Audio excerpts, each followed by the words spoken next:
हम आ चुके हैं बिहार के सबसे ज्यादा फेमस यूनिक बगीचा रेस्टोरेंट में, जो अपने देसी स्टाइल खाने के लिए जानी जाती है। यहाँ पे चिकन, मछलियाँ और रोटी आपके सामने यह लोग आपको बना के आपको खिलाएंगे। और यही देखने आज हम यहाँ पे आ चुके हैं कि यहाँ का खाना कैसा है और यहाँ पे आने के बाद आपको एक्सपीरियंस कैसा मिलता है। और सबसे इम्पोर्टेंट जो अपने यह वीडियो में दिखाते हैं कि आपके सामने आपको खाना बना के आपको खिलाते हैं, यह सच में खिलाते हैं या झूठ है। चलिए रेस्टोरेंट के अंदर चलते हैं। तो गाइस, जब आप गेट के अंदर आओगे तो बगीचा नाम के ही तरह यहाँ पे हर एक जगह आपको बगीचा ही दिखेगा। और जब आप गेट के सामने अंदर आओगे तो यहाँ पे आपको बहुत सारी पुरानी चीजें मिलेगी जो पहले घर पे यूज हुआ करती थे। तो चलिए हम आपको दिखाते हैं।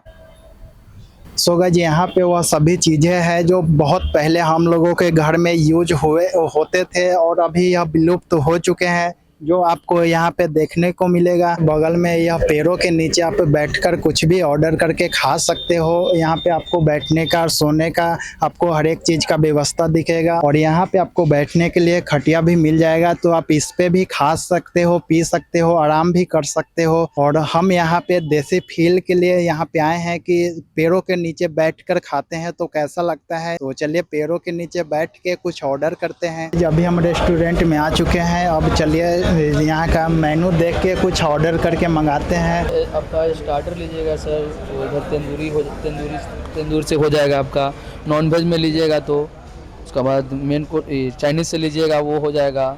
मेन कोर्स में आपका ग्रेवी आइटम चिकन हो जाएगा, वेज हो जाएगा, बेवरेज हो जाएगा, सूप वगैरह सब हो जाएगा सर।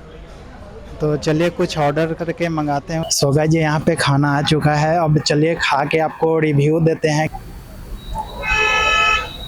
और खाने में क्या क्या है चलिए हम आपको बताते हैं। सबसे पहले यहाँ पे आप देखोगे कि चावल है, दाल है, उसके बगल में आपको साग मिलेगा, बगल में आपको पनीर मिलेगा, उसी के बगल में आपको यह 3 चॉप मिलेगा, भुजिया है, एक और सब्जी है, उसके बाद सलाद है और यहाँ पे आप देखोगे कि एक पापड़।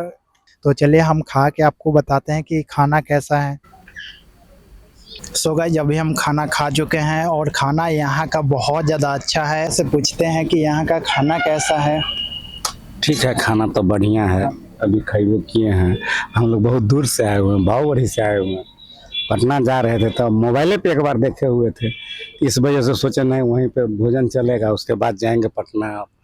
तो वहाँ तक आने का ही था उम्मीद, लेकिन और जगह कहीं खाने का प्लान था, लेकिन स्पेशल हम मैप के थ्रू इस जगह पे आए हैं। सो गाइस, यहाँ पे आप देख सकते हो कि यही वह तावे है जिस पे आपको आपके सामने रोटी यह लोग बना के आपको खिलाएंगे। अभी कुछ दिनों से आप यह रेस्टोरेंट के बारे में बहुत सारे निगेटिव रिव्यू आप देखे होंगे, लेकिन रियलिटी आपको कोई नहीं बताता। तो चलिए हम आपको रियलिटी बताते हैं। पहले तो आप लोग का बहुत बहुत स्वागत, जो आप यहाँ पे आएँ और इन चीज़ों को धरातल पे रह के ग्राउंड लेवल से हर चीज़ों को आपने समझा और देखा।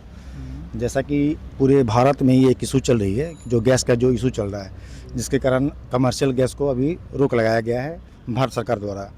तो गैस के अवेलेबल ना होने के कारण कुछ चीज़ें ऐसी हुई हैं कि हम लोगों ने मेन्यू को अपने कस्टमाइज कर दिया है, जिसमें कि हम लोग थाली और तंदूर के आइटम, यानी कि जो चीज़ें हम कोयला और लकड़ी से संभव है वो हम लोग प्रोवाइड करा रहे हैं, तो सारे गेस्ट को दे रहे हैं।